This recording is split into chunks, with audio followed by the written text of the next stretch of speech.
მაშინდელმა ვიზიტმა მიჩვენა, რომ სომხურში და პოლიტიკაში ვითარება არც თუ ისეთი ცალსახა იყო, რაც აისახა კიდევაც არჩევნების შედეგებზე. მე მესმის, რომ საქართველოში სურვილი ჰქონდა მიზეზთა გამო, რომ იმაზე მეტი შედეგი მიეღო მართლ პარტიას და ეს გასაგებია, რატომ უკავშირდებდით ჩვენ ამ მოლოდინებს პაშინიანის გაცილებით უფრო დამაჯერებელ გამარჯვებას და ეს არა მარტო აზერბაიჯანთან მიმდინარე პროცესს, არამედ ზოგადად მისი პოზიციების გამტკიცებას. მაგრამ ის რაზედაც მაშინ იყო საუბარი, რომ მისი მხარდაჭერა გარკვეულწილად არ იყო თანაბარზომიერი ქვეყნის მასშტაბში, ამან კიდევაც მეორე არჩევნების შედეგებზე ასახვა პოვა. თუმცა გულწრფელად გითხრათ, დღეს, როდესაც ჩემს სომეხ კონტაქტებთან მქონდა კომუნიკაცია, თქვი კიდევაც პირდაპირ, რომ ალბათ სომხური დემოკრატიისთვის ასე ჯობდა, რომ კონკრეტულ პოლიტიკურ ძალას საკონსტიტუციო უმრავლესობა არ მოეპოვებია, იმიტომ რომ ესეთი ქვეყნებისთვის, როგორიც არის საქართველო და სომხეთი, სადაც პოლიტიკური ტრადიციები არ არის გამჯდარი და არ არის თანმკვიდრებული, უპირობო ძალაუფლება ერთი პოლიტიკური ძალის ხელში უფრო ზიანის მომტანი არის, ვიდრე სიკეთის მომტანი არის.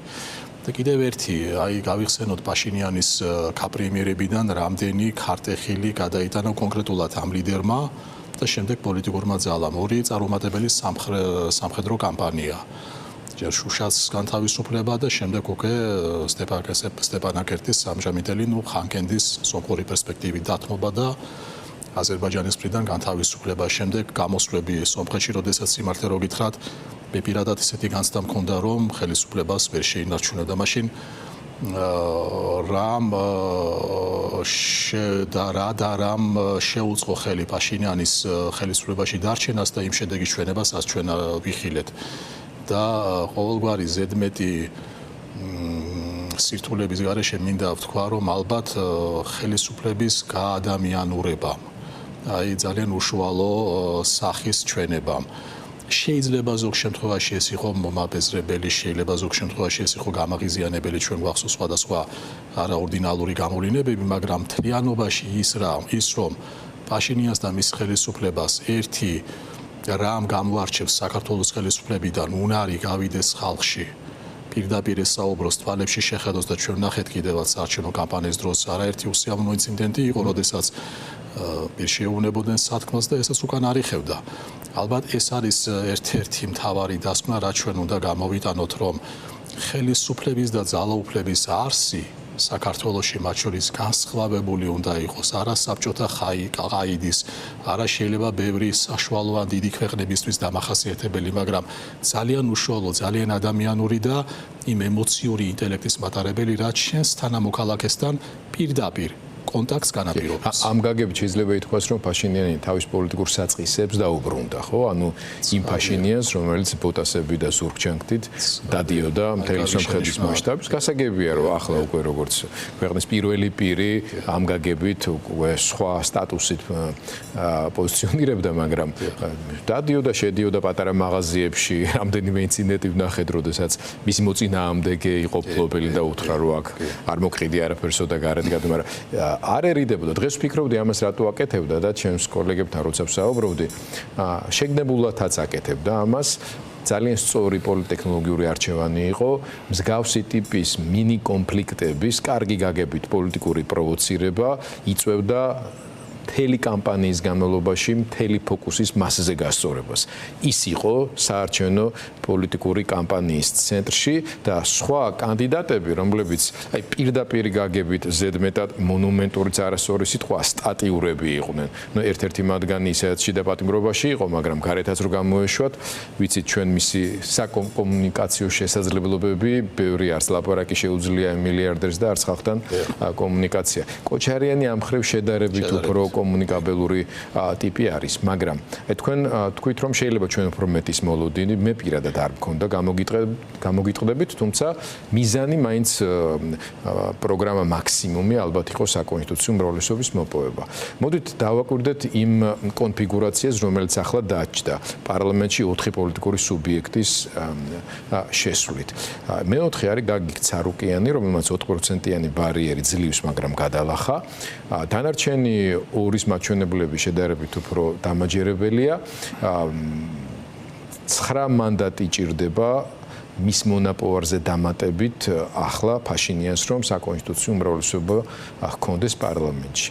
ამბობენ რომ გაგիկ ცარუკიანი კი არჩევნებში როგორც რუსეთის სადმე უფრო ლოიალური მესეჯებით გამოირჩეოდა, მაგრამ თვაც ისეთი ზედმეტად ფუნდამენტურად ხარიც არ არის თავის პრინციპებზე, რომ სათანადო კომუნიკაციისა და ინტერესების თანხმდრის პირობებში მისმა დეპუტატებმა შეიძლება ცალკეული ინიციატივების ხარი არ დაუჭირონ. მათ შორის თავად ბატონმა ფაშინიანმა პირველივე პრესკონფერენციაზე ხაზი გაუსვა იმას, რომ ეს არის მხოლოდ დასაწყისი მანდატის განახლების პირობებში, რომ ოლიგარქიის, კორუფციისა და კლანური ქსელების მიმართ კიდევ უფრო მეტად გააქტიუროს ბრძოლა და სამიზნეები, მათ შორის პირველ რიგში კარპეტიანი და მისი გარემოცვა არიან. ანუ რაღაცა ტიპის სისხლის სამართლებრივი დევნის ელემენტები წინასწარ დაანონსდა. რა გავლენას მოახდენს ეს იმ არჩევნების შედეგად ჩამოყალიბებული კონფიგურაციის გადალაგებაში თავად სომხეთის პარლამენტშივე, რომელიც დღეს ასე გამოიყურება, მაგრამ პარლამენტი იმისაა, რომ ვიღაცა იქით გადავა, ვიღაცა აქეთ გადმოვა და ამ მხრივ ვის უფრო მეტი რესურსები და გავლენის ფაქტორები აქვს.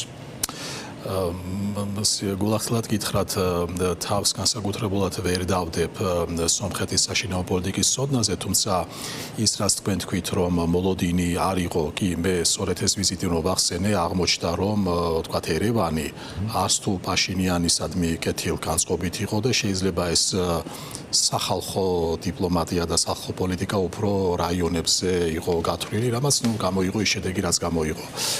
სხვა შორის სომხური საარჩევნო სისტემა, რომელიც მეტად სპეციფიკური არის, განაპირობა დღის განმავლობაში რამდენადაც ჩემთვის ცნობილი არის, რომ საკონსტიტუციო უმრავლესობამდე სხვაობა 9-დან 6-მდე დავიდა, რომ მართველ პარტიას სამოქალაქო კონტრაქტი თუ ხელშეკრულება ეხლა 64 მანდატი აქვს. გეთანხმებით, დაშვება მით უმეტეს 6 მანდატი არც თუ ისე მოურეველი ამოცანა. გეთანხმებით, ალბათ ჩვენ შეგვიძლია ასეთი დაშვება გავაკეთოთ, რომ კარაპეტიანი და კოჩარიანი უფრო შეუვალნი იქნებიან მათი გადმოსახედიდან, ცარუკიანი მეწარმე კაცი არის, უფრო ტრანზაქციური პოლიტიკისადმი არის მიდრეკილი და რა თქმა უნდა აქვს სხვადასხვა გადათამაშებები, მით უმეტეს რომ გარღვევა არც თუ დიდი არის 60-სა და 70 შორის დასაშვები არის. ერთი რამ კიდევ რაც ალბათ არა ნიშნის მოსაგებად უნდა ვთქვათ ბატონო გიორგი და არა პროტოკოლურად, რომ თავარი გამოწვევები არც მანამდე აქვს და ნიკოლ პაშინიანს და მის გუნდს, მაგრამ ეხლა იწყება, როდესაც იმ კურსის კონტექსტში და ფონზე, რაზეც მან გეზი აიღო, ეს გახადოს შეუქცევადი. მოდით მაშინ გადავიდეთ აი ამ თემაზე, შევეშვათ ახალი პარლამენტის შიგით მანდატების შემდგომი გადანაწილების პერსპექტივას, რაც ზუსტად ვიცით, არის დამოკიდებულება პუტინის და თანამედროვე რუსეთის ასეთი ტიპის მმართველებისადმი, რომლებიც მათი გავლენის სფეროდან გადიან. ფაშინიანისადმი დობით სავსე დამოკიდებულება პუტინს არც არასოდეს ქონია. თავად რუსები ამბობდნენ, რომ რა დამოკიდებულებაც მათ ყარაბაღის ომამდე და ომის შემდეგ დროს გამოავლინეს ფაშინიანისადმი, ეს იყო გარკვეული დასჯა სომხების, რომ მათ ფაშინიანი ამ ასე ვთქვათ ნარინჯის თუ როგორი ხავერდოვანი რევოლუციის შედეგად აირჩიეს, ხო? და ამ დასჯას გადააყოლ ეს ის შემთხვევა, როდესაც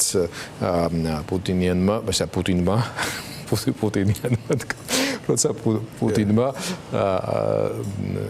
თავად რუსეთის გეოპოლიტიკური ინტერესი გადააფარინა მის სუბიექტურ დამოკიდებულებას ფაშინიანისადმი, თორე ასე არ მოიქცეოდა, იმიტომ რომ როცა თქვენ ბრძანეთ, რომ დიდი გავლენა მოახდინა ფაშინიანის მიერ გატარებულმა რეფორმებმა და ასე შემდეგ, ამ არჩევნებში ალბათ ერთ-ერთი ყველაზე უფრო მნიშვნელოვანი ფაქტორი რაც იყო ფაშინიანის მხარდაჭერის განსაკუთრებით მაღალი ასაკის დემოგრაფიულ ჭრილში, ეს იყო გაბრაზება და განაწყენება რუსეთზე, რომელსაც სომხეთმა ყველაფერი მიცა, თავის სუვერენიტეტი ანაწლების განმავლობაში ინფრასტრუქტურაზე აღარ ვლაპარაკობ და რუსები სომხებისთვის კრიტიკულ მომენტში ასე მოექცნენ სომხეთს და არა ფაშინიანს. ახლა პუტინის გადმოსახედიდან ადგილზე არის მყარი მანდატის ფლობელი ლიდერი ფაშინიანი. როგორ ფიქრობთ, როგორ გაგრძელდება ეს და ელჩი გაწვეულია არჩევნები ჩატარებულია, ფაშინიანი ისე პრემიერ-მინისტრი არის. რა გზას აირჩევს რუსეთი? დაელოდება მოვლენების განვითარებას თუ დააჩქარებს, დააპროვოცირებს რაღაც პროცესებს? დიახ, მე თქვენ ძალიან ზუსტად შეაჯამეთ და რამდენიმე რემარკა დამიტოვეთ მე სათქმელად, მე მიფიქრება შემდეგი რამ. პირველი რომ სომხეთის შემოტრიალება ამგვარი და ასეთი ფორმით მაინც მოულოდნელი იყო რუსეთისთვის, ამან თავისი მოულოდნელობის ეფექტმა თავის შედეგი გამოიღო. და არჩევნებამდე რუსეთი თითქოს და ხა გონს ვერ მოიგო გადამეტებული ნათქვამი მექნება, მაგრამ ალბათ ძალთა და რესურსების გადანაწილება, გადაჯგუფება ვერ მოახდინა სათანადოდ. კი, კარაპეტიანი, ფული, ასე შემდეგ, მაგრამ მე მაინც ვფიქრობ, რომ აი, როდესაც მე ვთქვი, რომ თავარი გამოცდა ეხლა ელის ფაშინიანს და მის გუნდს, რომ ეს მოულოდნელობის ეფექტი, ეს ერთჯერადი ეფექტი სისტემას შემქმნელ მოვლენად აქციოს. აი აქ თავისთავად ცხადია ჩვენ რუსეთის მხრიდან ალბათ მიუხედავად იმისა, რომ დაკავებული არის უკრაინით, მიუხედავად იმისა, რომ ეკონომიკური გამოწვევები ჩვენ მაინც ერთი რამ უნდა ვთქვათ, არ ვიცი, ახლა მსმენელი დამეთანხმება თუ არა, რომ განჭვრეტად მომავალში რუსეთი რეგიონში მაინც დარჩება სიტყვის მკმელად და სიტყვის მკმელად არა კონსტრუქტივიზმის კუთხით, არამედ საქმის ამრევად. სამისოთ რესურსი მას განჭვრეტად მომავალში ექნება და ჩვენ და არც ჩვენმა სომეხმა პარტნიორებმა თავი ამ ხრივ არ უნდა მოიტყონ. ამიტომ აი ეხლა ძალიან არსებითი, ასე ვთქვათ, ეტაპი იწყება, როცა რამდენად შეძლებს პაშინიანი უკვე სისტემას შემქმნელი პოლიტიკით დაუპირისპირდეს აი ამ კონტრზომებს. ეს ერთი და მეორე, იცით რა მეფიქრება კიდევ რაღაც ის სპონტანურად დამებადა ეგ აზრი ქართულ რეალობაშიც აი ჩვენ ვავიღოთ სააკაშვილის მმართველობა და ქართული ოცნების და საარჩევნო ციკლის გარეშე პირობითად რო დავყოთ პირველ ეტაპად. იყო კეთილხმოვანი გარდაქმნების ეტაპი და მერე გადადიოდა რაღაც მაგიერებაში. ასე ახასიათებდა ნაციონალურ მოძრაობას, ასე ახასიათებდა ქართულ ოცნებასაც, რომელიც პირველ წლებში აბსოლუტურად სხვა ხელწერით გამოირჩეოდა და მერე ჩვენ ვიხილეთ, რაც ვიხილეთ. აი პაშინიანის გამოწვევა სწორედ ეს იქნება, რომ აი პირველი ეტაპის შემდეგ გარკვეულწილად მან უკვე საკუთარი ფენომენი, საკუთარი ხელწერა, როგორც პატერნი, როგორც ერთგვარი ჩარჩო მოდელი დაამკვიდროს. აი ამ ხრივ ეს შეიძლება ეს სახალხოობა, შეიძლება იმპულსურობა, ზოგ შემთხვევაში თეატრალურობა, რამდენად შეიძლება გადაითარგმნოს და ეს მარტო ნიკოლ პაშინიანზე არ არის, არამედ მთლიანად მის გუნდზე, რამდენად შეიძლება გადაითარგმნოს სომხურ პოლიტიკურ ტრადიციად, ალბათ აი ამის მოწმენი იმედია ჩვენ გავხდებით. ის რა ჩვენ დაგვაქვს ქართულ რეალობაში იქნებოდა ეს ნაცმოძრაობა თუ იქნებოდა ქართული ოცნება, რომ ჩვენ გარკვეული პოზიტიური იმპულსები ვერ გადავთარგმნეთ სისტემას შემქმნელ ჩარჩო პოლიტიკას. ბატონო ვიქტორ, სომხეთის დღევანდელ მაგალითში არის ერთი ძალიან მნიშვნელოვანი ფაქტორი და კომპონენტი, რომელიც ახლა თქვენ იხსენებდით მიხეილ სააკაშვილის პერიოდს და ასე შემდეგ, საქართველოსთან მიმართებაში აქტიურ პოზიტიურ ფაქტორად არ მუშაობდა. ნეგატიურიც არ ყოფილა თავისთავად, მაგრამ უფრო ნეიტრალური იყო. მე მხედველობაში მაქვს დასავლეთის დამოკიდებულება იმ ცვლილებაზე, ხო? დაწყებულ ჰილარი კლინტონის ვიზიტიდან, რომელმაც ჩამოსვლის დროს თქვა, რომ ხელისუფლების ტრანზიცია აუცილებლად უნდა განხორციელდეს.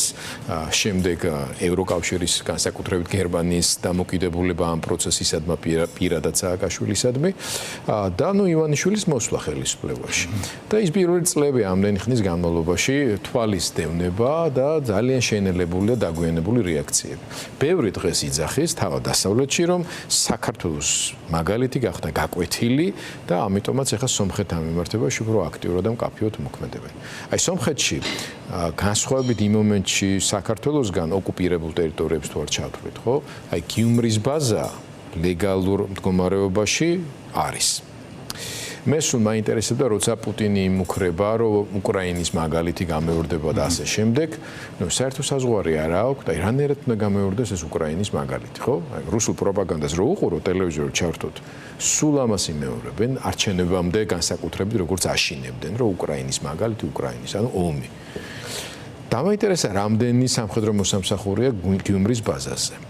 ესე იგი სულ არის 5000-მდე ოღონდ აქედან 2500 არ აღემატება რუსი ჯარისკაცი და სამხედრო და 2000-ზე მეტი არის სომეხი სამხედრო პერსონალი და მოსამსახურე, ვინც ინფრასტრუქტურაში არის.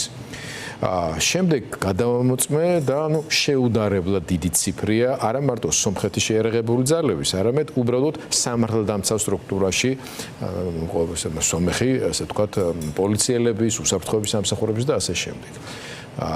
ძალიან არასასურველი პროპორცია არის.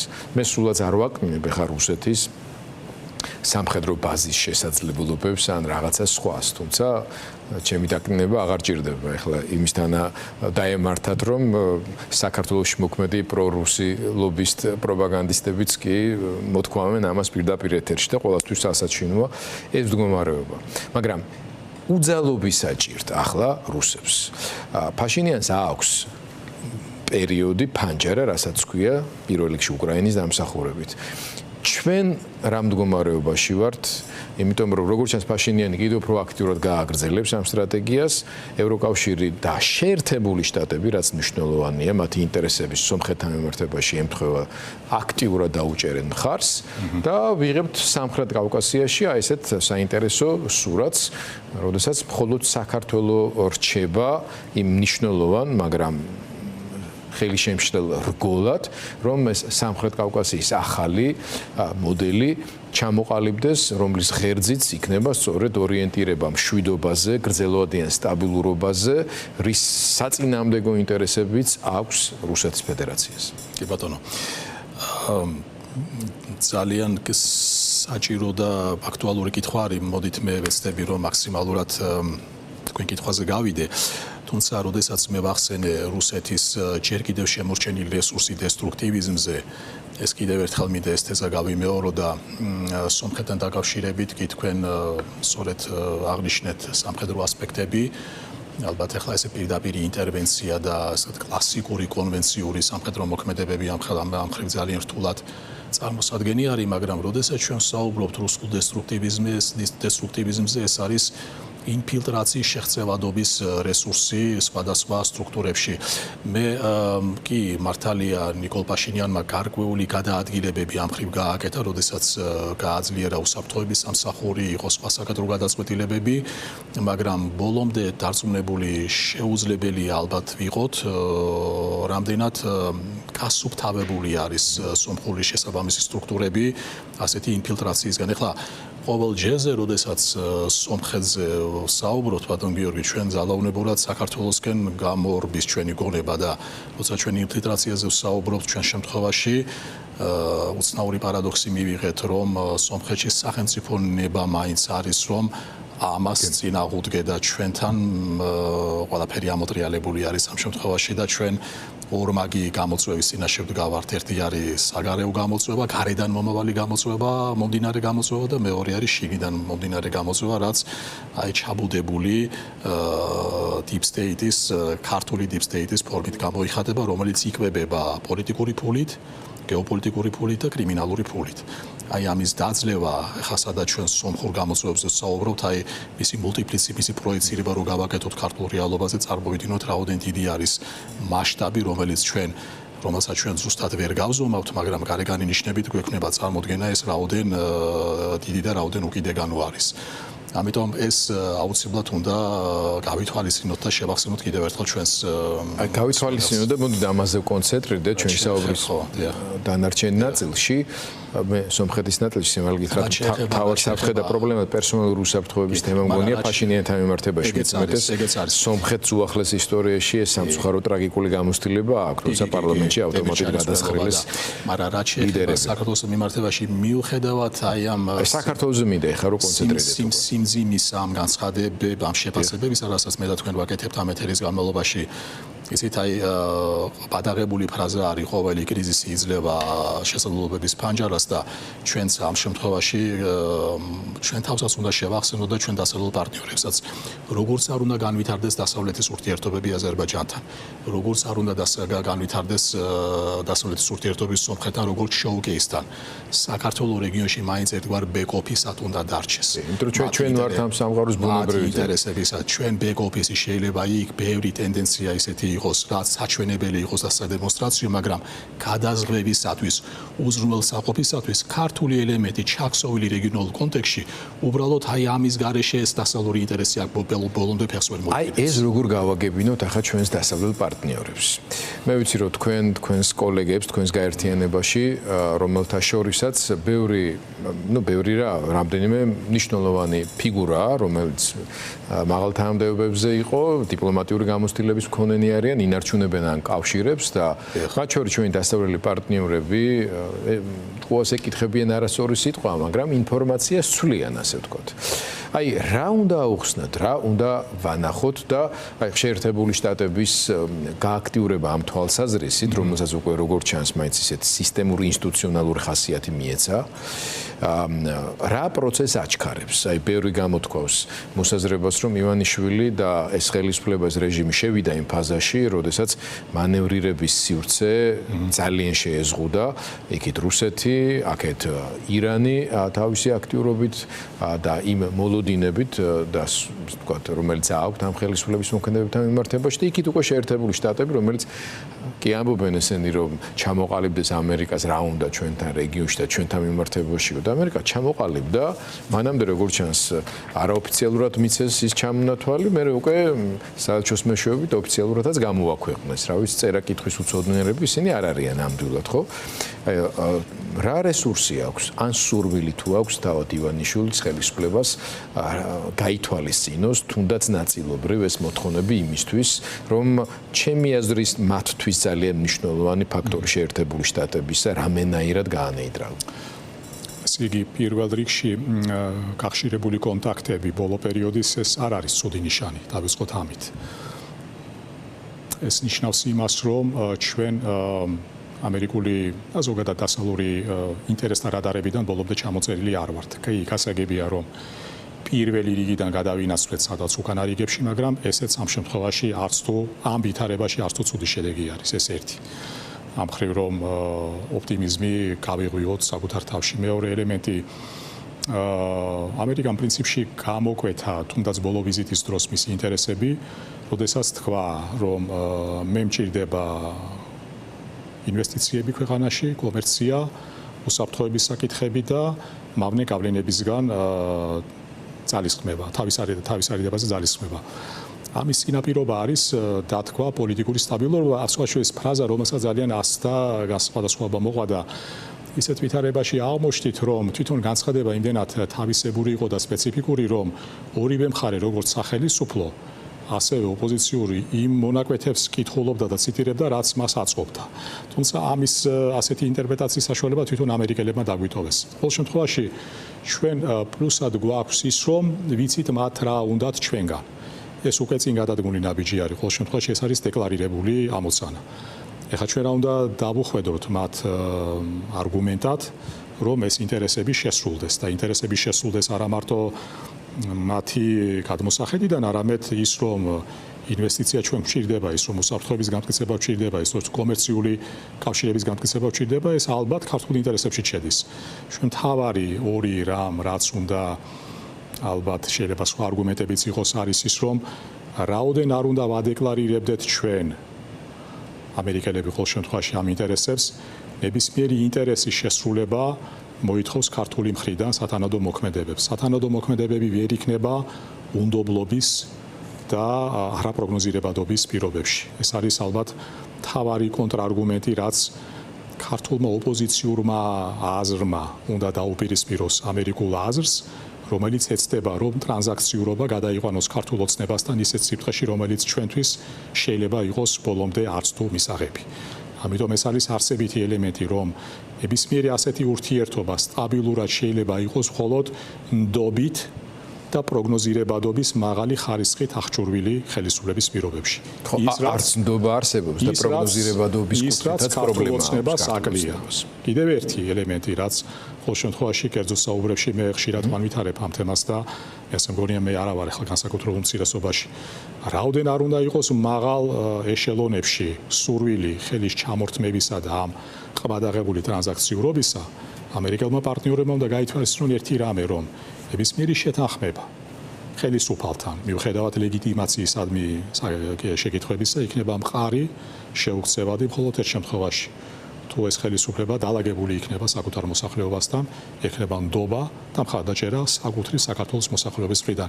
წინააღმდეგ შემთხვევაში ყოველი ასეთი შეთანხმება იქნება ძალიან მყიფე, ძალიან ვთქვათ short termismზე, მოკლე ვადაზე გათვლილი, ამიტომ თუ ჩვენ ვართ კეთილმოსურნე პარტნიორები და მოსაუბრეები ჩვენ დასავლელ პარტნიორებთან, ჩვენ აუცილებლად ამის შესახებ უნდა ყოველ შემთხვევაში, ყოველ ჯერზე უნდა შევახსენოთ.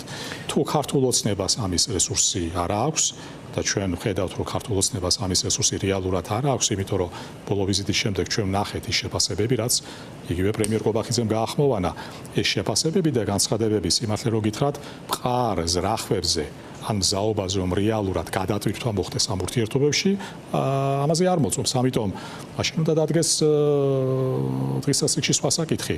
თუ ეს ხელისუფლება ვერ არის სათანადო ჭირისუფალი არა მარტო ქართული ინტერესებისა, არამედ ქართულ ამერიკული ინტერესებისა და ქართულ დასავლური პარტნიორობისა, მაშინ მას უნდა ჩაენაცვლოს სხვა ხელისუფლება, რომელიც ნდობის მაგდათით იქნება აღჭურვილი, იქნება გამორჩეული პროგნოზირებადობით, სტაბილურობით, კომპეტენციით, ცოდნით და იმით რომ სწორედ ასეთ პარტნიორთან ჩამორთმეული ხელი და გაფორმებული შეთანხმება იქნება ყველაზე მყარი, ყველაზე სტაბილური და ყველაზე გრძელვადიანი. ესეც ალბათ იცით, ხშირ შემთხვევაში ჩვენ კომპლექსი აზროვნების კომპლექსი უნდა შევცვალოთ ჩვენ დასავლელ პარტნიორებთან, რომ არა მარტო ჩვენ ვიყოთ მომხმარებელი მათი ნაზრების, არამედ ჩვენ კარნახობდეთ როგორ არის უმჯობესი, როგორ არის სწორი და როგორ არის გამართული.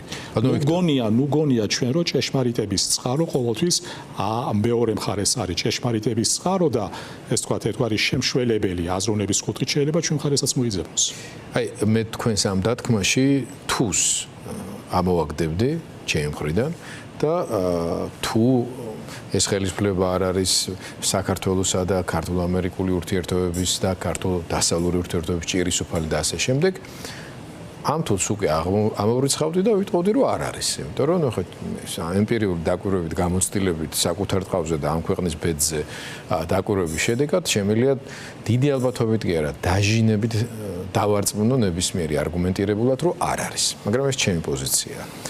თუ დაუშვათ, რომ მივიდა ამ დასკვნამდე მათ შორის შეერთებული შტატები. რა მექანიზმები, ბერკეტები, ინსტრუმენტები აქვს იმისთვის, რომ მისი ლეგიტიმური ინტერესები რეგიონში უფრო აქტიურად იყოს რეალიზებული საქართველოშიც და საქართველოში ამ სიტყვის მთქმელმა სურვილის მქონე ადამიანებმა პოლიტიკურმა ჯგუფებმა რა უნდა გააკეთონ საიმისოთ რომ თქვენ რო თქვით რომ ჭეშმარიტება ყოველთვის ვთქვათ იქ შეიძლება არ იყოს და აქედანაც უნდა გაიგონონ აი ეს ხმა როგორ უნდა გააგონოს აქედან ოპოზიციამ რა ნაბიჯები უნდა გადადგას ოპოზიციამ რომ იქ ძალიან მაღალი ასე ვთქვათ სოფლიოს პოლიტიკური ცენტრის პიედესტალიდან დაუშვათ ხო რომ აი ეს საქართველო უბრალოდ დანახული კი არ იყოს ამ საქართველოდან წამოსული სიგნალი და ხმა მივიდეს ყურამდე პოლიტიკური გადაწყვეტილებების მიმღებებისა. მასა და მე მას შემდეგ რაც ჩვენ შევთანხმდით რომ ჩვენ უნდა გამოვიდეთ არასრულფასოვანების კომპლექსიდან და ჩვენი ძალებისა და ჩვენი ინტელექტისა და ჩვენი თავმოყარეობის უნდა ვირწმუნოთ და დავიჯეროთ ალბათ ეს იქნება ერთგვარი მენტალური ტრანსფორმაცია რომელიც ჩვენ გაგვიოლებს ურთიერთობას მათთან ასე კიდევ ერთხელ რომ ხაზი გაუსვათ რომ წარმოვიდგინოთ ერთი წამით რომ მიუხედავად აი ამ მცირე რესურსისა ჩვენ შეგვიძლია ვიყოთ მნიშვნელოვანი კონტრიბუტორი რეგიონულ წესრიგში და არა მხოლოდ მოხმარებელი და ამ ხრივ ის ინსტიტუციური მეხსიერება რომელიც საქართველოს სახელმწიფოს ქონდა და დღესაც შემორჩენილი აქვს დღიდან მისი დამოუკიდებლობის აღდგენისა სწორედ აი ეს ბექ ოფისი რომელიც მე ვახსენე და ის ემოციური ბმა დასავლეთთან ძალაში არის ჯერჯერობით არსად არცასულა ვინაიდან მომიწყენენ სომეხი კოლეგები და მით უმეტეს ჩვენი კოლეგები აზერბაიჯანში ამ ხრივ ჩემი აზრით დასავლურ ცივილიზაციასთან მეტი სიახლოვე აქვს ქართულ პოლიტიკურ თემს, ქართულ საზოგადოებას ეს არის დროით, წლებით და გამოცდილებით გამოწვრთობილი ურთიერთობა. და ჩვენ არ უნდა მოგვერიდოს, რომ ჩვენ თავს გამოუწყდეთ ამ სიძლიერეში, ამ უპირატესობაში და ეს უპირატესობა კიდევ ერთხელ შევახსენოთ ჩვენს დასავლელ პარტნიორებს. ეს ერთი გარემოება. მეორე, ნებისმიერ შემთხვევაში ის რომ რეგიონში იქმნება დასავლური სარტყელი, ეს ძალიან არსებითი არის, იმიტომ რომ როდესაც ჩვენ ბოლო ვიზიტი ვახსენეთ და შემდეგ უკვე კონგრესში გამართული ეს კითხვა-პასუხი ვილსონსა და რუბიოს შორის, როდესაც საუბარი იყო გეოპოლიტიკური კურსის შეცვლაზე, ეს შემთხვევითი აქცენტი არ არის, იმიტომ რომ საქართველოს მხრიდან საგარეო კურსის შეცვლა აუცილებლად იმოქმედებს საშინაო პოლიტიკაზე. ეს არ არის ორი ისეთი კატეგორია, რომელიც შეიძლება ერთი ერთ რეჟიმში იყოს და მეორე რეჟიმში. ასე რომ ეს ყველაფერი ის პლუსები, რომლებიც აუცილებლად გამოსაყენებელი არის და ჩვენ ამაზე მოურიდებლად უნდა ვსაუბრობდეთ, როგორც საკუთარი თავის მისამართით, ასევე იმ პროცესების აღსანიშნად, რომლებიც ჩვენს ირგვლივ მიმდინარეობს. ეხლა მივადექით ყველაზე სუსტ წერტილს ჩვენ მხარეს, ეს არის როგორ შეიძლება ქართულმა ოპოზიციამ ისაუბროს. ეხლა არ დავკავდები ბანალური ფრაზებით, რომ ერთობა და ასე შემდეგ და ახალი პოლიტიკური ძალების გამოჩენა, იმიტომ რომ ეს შეიძლება ცოტა ეს თქვა თვითრეკლამად ჩამეთვალოს, მაგრამ ქართული ოპოზიცია აუცილებლად უნდა გაერკვეს ბატონ გიორგის საკუთარ თავში. ის პროცესები, რისი მომხრენი ჩვენ ახლა არის, მოწმენი ჩვენ ვართ, ძალიან ცუდად მოქმედებს მათ იმიჯზე და რეპუტაციაზე. პირველ რიგში არ ემსახურება ქართველი ამომრჩევლის მხრიდან და საზოგადოების მხრიდან საკუთრივ ოპოზიციისადმი სათანადომდობის გაჩენას. არა იმიტომ, რომ პროტესტისადმე წასულა, არა იმიტომ, რომ ოპოზიციური განწყობები არ მძლავრობს საზოგადოებაში, მაგრამ როგორიც არ უნდა იყოს ოპოზიციური განწყობა, ნებისმიერ შემთხვევაში ამას შეიძლება პოლიტიკური მთარგმნელი. ჩვენ ისეთი მოვლენის მოწმენი ვართ, როდესაც ვერც პარტიები ჩაანაცვლებენ ბოლომდე მოსახლეობას, მაგრამ საქართველოს მოქალაქეებსაც აუცილებლად უნდა შევახსენოთ რა, რომ ვერც პოლიტიკური პარტიები ვერ ჩაანაცვლებენ მოსახლეობას, როგორც ვთქვი და ვერც მოსახლეობა ვერ ჩაანაცვლებს პოლიტიკურ პარტიებს. ეს არის ურთიერთშემავსებელი პროცესი. ამიტომ აქაც ზომაზე მეტი მოლოდინის გადატანა ოპოზიციური პარტიის მხრებზე, ჩემი აზრით, იქნება ძალიან ბანალური მოლოდინი. ყოველ შემთხვევაში არც თუ სრულფასოვანი. საქართველოს მოსახლეობამ და მოქალაქეებმა სულად უნდა გაითვითცნობიერონ პოლიტიკურ პროცესზე. თანაბარი ტვირთი და პასუხისმგებლობა ასევე მათ მხრებზე არის. გადის მათ კრიტიკულ აზროვნებაზე, პროცესების ობიექტურ შეფასებაზე, რომ არავითარ შემთხვევაში ისინი არ შეიძლება იყვნენ მაყურებლები და მომხმარებლები სხვისი მხრიდან რაღაც პოლიტიკის კეთებისა. მათი მოსახლეობის მხრიდან, მოქალაქეების მხრიდან აქტიური ჩართულობა პოლიტიკაში, უკომპრომისოდ აზრის დაფიქსირება ალბათ იმ ტრანსფორმაციის მომასწავლებელი არის, რასაც ჩვენ ხშირად ვამბობთ, ქართული სახელმწიფო სისტემას შემქმნელ ერთ სახელმწიფოდ უნდა გარდაიქმნას, როცა ცნება პოლიტიკური ქართველი იქნება აბსოლუტურად სხვა დატვირთვის მატარებელი, არა საარჩევნო ყულაბასთან მიმსვლელი და საარჩევნო ბიულეტენის ჩამგდები, არამედ არჩევნებიდან არჩევნებამდე აქტიური თანამონაწილე ქართული პროცესისა, იგივე სტატუსით, როგორც ქართული ოპოზიციური პარტიები არიან. გავბედავ და შეგეკამათებდით ამ თეზაში, იმიტომ რომ ცხადია საქართველოს ყველა მოქალაქეს, ვისაც საქართველოს პასპორტი უდევს ჯიბეში და გული უძგერს შესაბამისად, თანაბარი პასუხისმგებლობა აქვს ქვეყნის მომავალზე, მათ შორის პოლიტიკურ რეალობაზე. თუმცა პოლიტიკური პარტიებისა და პოლიტიკური ლიდერების მიმართ პოლიტიკური პროცესზე პასუხისმგებლობა, ჩემი აზრით, გაცილებით უფრო დიდია და მეტია. რაც უფრო მეტი დრო გავა ამ ტიპის მოდელსა და რეჟიმში ცხოვრების, საქართველოს რიგით მოქალაქეს სურვილის მიუხედავად, მით უფრო მეტი დამაშინებელი და დამაბრკოლებელი, შემაკავებელი ფაქტორი გაუჩნდება, იქნება ეს ძალისმიერი თუ ფინანსური თუ სამსახურებრივი, ადამიანური, ოჯახური, რომ თავი შეიკავოს ღია საჯარო პოლიტიკური აქტივობისაგან. ამიტომ დრო ამ ნაწილში თუ ეს რეჟიმი ნარჩუნდება ამდაგვარად, ჩვენნაირად მოზრუნე ხალხზე არ მუშაობს. ჩემი სუბიექტური აზრი ასეთი არის. ამ მომენტისათვის არის ზუსტად მოლოდინი ძალის პროექცირების ოპოზიციაში, რომ ამ ხალხს გაუჩნდეს კრიტიკული მომენტისთვის არა მარტო მზაობა, არამედ გაბედულება, რომ აი ეს ოპოზიცია კარგად კოორდინირებული, კარგად ორგანიზებული, არა ერთი, მაგრამ გაერთიანებული რაღაც მნიშვნელოვანი პარტიული და ეროვნული იდეის გარშემო შეძლებს დიდი გარღვევის მიღწევას. დღევანდელ სიტუაციაში ამ მხრივ არსებობს სერიოზული დეფიციტი, როგორც ასეთი ერთის მხრივ იდეების, მეორეს მხრივ ამ იდეების დამთხოვის ამ პოლიტიკურ სუბიექტებს შორის. რას აკეთებთ თქვენ, როგორც ახალი პოლიტიკური მოძრაობის დამფუძნებელი იმ ადამიანებთან ერთად, რომლებიც უკვე რასაც ვადევნებთ თვალს ახალ ამბებს, საკმაოდ ინტენსიურად მუშაობთ ინტელექტუალურ დონეზე, განსაკუთრებით პროგრამული თემატური მიმართულებებით და ასე შემდეგ, რომ რაღაცა თქვენი მნიშვნელოვანი წვლილი შეიტანოთ ამ დეფიციტის შევსებაში და რასაც თქვენ ამბობთ მენტალურ რევოლუციაში, ხო? ალბათ ეს მენტალური რევოლუცია სწორედ პოლიტიკური ლიდერების და მოაზროვნე ამ მხრივ პასუხისმქონე ადამიანების მიერ მოდიოდა ყოველთვის ნებისმიერ საზოგადოებაში და ხა ქართველები ამ მხრივ გამონაკლისები ვერ ვიქნებიან. ეხლა ეს კითხვა ბუნებრივად მის წინა კითხვას და ჩვენს დისკუსიას, სადაც თქვენ შედარებითი განსხვავებულობა დააფიქსირეთ თქვენი აზრის და მე აბსოლუტურად მესმის. მე კიდევ ერთხელ მინდა განმარტო, რომ რა თქმა უნდა მოსახლეობას და ოპოზიციურ პარტიებს განსხვავებული ფუნქციონალური დატვირთვა აქვს, მაგრამ მე მაინც ჯერა რომ თანამონაწილეობა პროცესში პასუხისმგებლობის შენი ხვედრითი წილის აღება, როგორც ოპოზიციური პარტიების მხრიდან, ასევე მოსახლეობის მხრიდან, ამორჩევის მხრიდან, სწორედ იმ მომავალი ქვეყნის კონტურების ხელშემწყობი არის, რომელიც სიჯანსაღითა და განორმალურებით უნდა გამოირჩევოდეს. აი ეს იყო ჩემი პასუხის დედააზრი და რახან ჩვენ გადმოვედით ახლა ამ შეკითხვაზე, რომელიც ჩვენს ინიციატივას ჯერ საქართველოს ეხება. აი ხელწერაში ბატონო გიორგი სწორედ ამის დამკვიდრებას ვცდილობთ, რომ განსხვავებით რიგი ოპოზიციური პარტიებისგან ჩვენ მოსახლეობას და თანამოქალაქეებს ვესაუბროთ არა მენტორული ტონით, არამედ თანამონაწილის ტონით. მათი აზრის მოკითხვა, მათგან უკავშირის გათვალისწინება, მათი ემოციური და ინტელექტუალური ჩართულობა პროცესში არა მარტო ჩვენს ინიციატივას უწყობს ხელს საკუთარი პოზიციების განმტკიცებაში, არამედ ზოგადად ქართული პოლიტიკური და საზოგადოებრივი კულტურის განვითარებაში. ეს რაც შეეხება ხელწერას და მე ყოველგვარი მოგზაურობის გარეშე ვიტყვი, რომ დღემდე ეს პროცესი არც თუ წარუმატებლად მიმდინარეობს.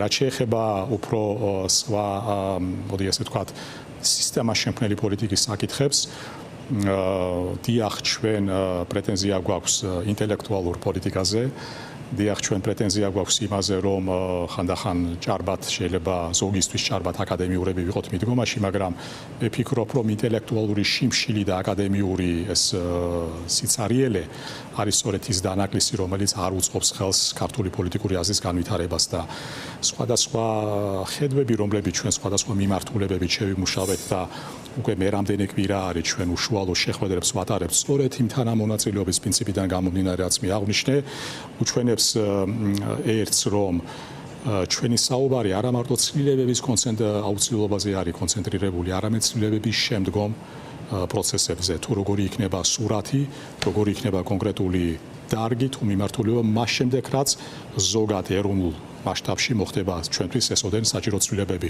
მე მგონი აი ამ სურათის აქცენტს აკეთებთ შინაარსზე შეთავაზების, მაგრამ მოგვიხსენებათ, ჩემგან არ გესწავლებათ, რომ პოლიტიკა შინაარსთან ერთად მოქმედება ამ შემთხვევაში და რას აკეთებთ იმისთვის, რომ ეს მართლა ძალიან საინტერესო ადამიანების პროფესიული გამოცდილებისა და ცოდნის ადამიანების ერთობა ინტელექტუალურ პოლიტიკურ კლუბად არ დარჩეს და პოლიტიკური პარტიის უნარებითაც აღვიჭურვოს, განსაკუთრებით ისეთი ტიპის ავტორიტარულ რეჟიმთან დაპირისპირების კონტექსტში, როგორიც არის ქართული ოცნება. მესმის თქვენი სურვილიც ჩვენი მისამართი მოწოდებაც პირველ რიგში როცა შინაარსზე ვსაუბრობთ, სწორედ შინაარსის უკვე დანახვა განაპირობებს მოქმედებასაც. ამიტომ მოქმედება და შინაარსი ხვალინდელი დღისა ჩემი აზრით და ჩვენი აზრით არის განუყოფელი. ამიტომ შინაარსის ჩვენებით ჩვენ უფრო მეტ ასე ვთქვათ მზაობას განვაპირობებთ მოქმედებისადმი. ამიტომ ეს არის კიდევ ერთხელ ვამბობ აი ამ მიდგომის ერთ-ერთი არსებითი. რაც შეეხება პრაქტიკულ მოქმედებებს, მე ვთქვი, რომ ეს არის უშუალო შეხვედრები, ეს არის კონცეპტუალური დოკუმენტების გაცნობა. ეს არის ის ხელწერა, რომელსაც ჩვენ გავაგზავნებთ, რომ არ გადავიქცეთ ტრადიციულ ქართულ პოლიტიკურ პარტიად, არამედ შევინარჩუნოთ სტარტაპული კულტურა, რაც სხვადასხვა მიდგომებში ალბათ სულ ახლო მომავალში იქნება გამოხატული თანამედროვე ტექნოლოგიების გამოყენებაში, ასე მაგალითად რეგიონებთან მიმართებაში ჩვენ გვაქვს განსხვავებული აზრი და მიდგომა და ეს არ არის მხოლოდ აზრი, არამედ ეს არის კონკრეტულ მონახაში გატარებული მოსაზრებები. მოკლედ ვეცდებით, რომ ქართული პოლიტიკური დღესასრიგი არა მარტო შინაარსობრივად, არა მარტო კონცეპტუალურად, არამედ მოქმედებით, აი მოდუს ოპერანდის თვალსაზრისით სულ სხვა სიფრთხეში გადავიტანოთ. რამდენად გამოვა ეს სხვა საკითხი არის. მე აქვე ვიტყვი თქვენი ეთერის მეშვეობით, რომ 28-ში ჩვენ გვაქვს დამფუძნებელი ყრილობა და ალბათ ეს დამფუძნებელი ყრილობა ერთგვარი ფორმალური მწვანე შუქი იქნება, რომ სიახლები ჩვენ რეალურ ცხოვრებაში გადმოვიტანოთ. ამ ხრივ ამ სიახლებზე უფრო მეც საზოგადოება შეიტყობს კიდეც ამ ყრილობიდან მის შედგენ პერიოდს.